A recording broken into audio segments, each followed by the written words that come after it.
I think the withdrawal from Afghanistan has had a real impact on how the Kremlin, in particular, views the wider Eurasia region, including its security role in the former Soviet blocs in Central Asia. And we saw that with the crisis in Kazakhstan and the request that Russia intervene. And although there was some hot talk in the immediate aftermath from U.S. officials, that it very quickly quieted down.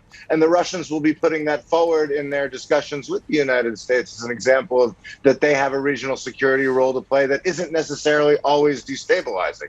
Certainly for Ukrainians who have been suffering under a Russian invasion for 8 years, that is a very difficult sell to make. Max, later today, we're also going to see President Biden meeting with the German Chancellor Olaf Scholz. And there has been a lot of criticism leveled towards the Germans here, a major security crisis in Europe, and Olaf Scholz is essentially nowhere to be seen. What should we expect from this meeting, and is this an opportunity for him to restore some credibility on a major foreign policy issue that he has appeared to have his head in the sand on? The real clarity that I think we should be looking for from this meeting is the language that comes out from Scholz's side about Nord Stream 2, the new Russian pipeline being built. It is already complete, but not yet operational, from the North Sea to Germany, that would essentially negate Ukraine's role as a gas transit country from Russia to Central Europe. The reason why this is so significant is because Annalena Baerbock, the new German foreign minister, has actually taken a bit of a harder line than any of Merkel's previous governments did on this project. But we've seen some different language from the Chancellor, which Scholz leads, and he is the leader of the Social Democratic Party in Germany.